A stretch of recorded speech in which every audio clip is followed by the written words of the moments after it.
Compte rendu de la visite pour Finn. Donc Sarah habite en Haute-Savoie, à Annecy. Donc elle a un appartement. Donc elle veut adopter donc Finn. Elle vit seule dans un petit appartement. Alors on a fait le tour rapidement. Il y a une pièce principale, cuisine, salle à manger, salon. Enfin c'est pas très grand. Mais voilà, la pièce à vivre. Il y a une chambre qui est assez grande, elle, par contre. Et puis, voilà, donc c'est un appartement.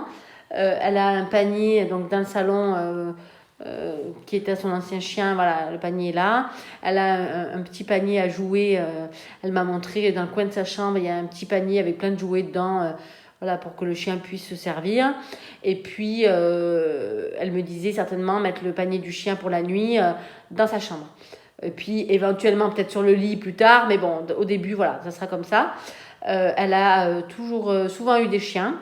Et le dernier qu'elle a eu, c'est un chien qu'elle a adopté à 11 ans, un chien de refuge. Donc c'était pas facile au début, c'était un chien battu, donc elle m'a raconté que c'était pas facile. Et puis ensuite, le chien a créé de l'hyperattachement. Donc quand elle partait le matin, pendant bien presque une heure, le chien pleurait, tout ça, il faisait du bruit, donc bon.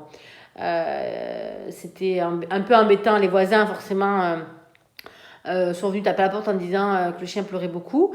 Après, elle connaît ses voisins, il n'y a pas de problème avec ça. Mais alors, il y a juste un point qui m'a un petit peu. Elle lui avait mis un collier qui projette de l'air à l'aboiement.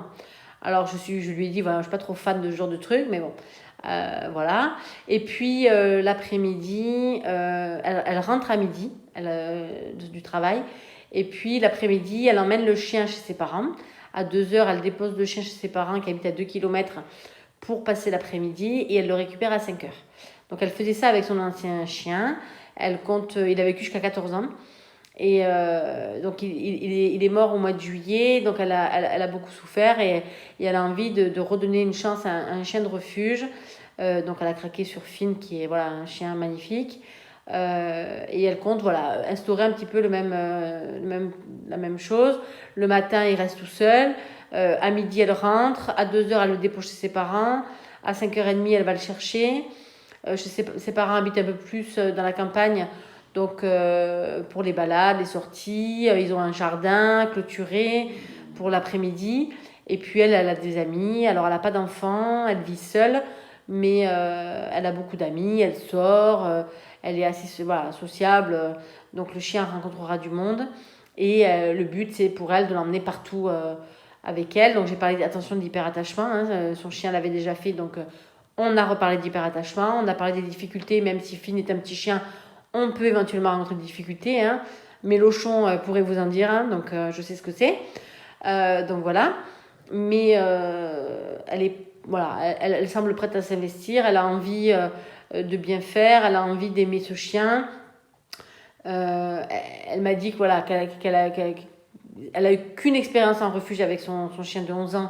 Ça n'a pas été facile au début, mais finalement, elle disait que après c'était voilà, un amour, même si les premiers mois ont été un peu plus chaotiques. Mais voilà, donc elle me dit, je sais que ce sera peut-être pas facile tout de suite au début, mais je sais qu'après, voilà, ça sera une belle relation avec Finn. Donc voilà, c'est une dame sympathique qui m'a bien écoutée. On a eu vraiment un bel échange. Voilà, je dirais ok adoption.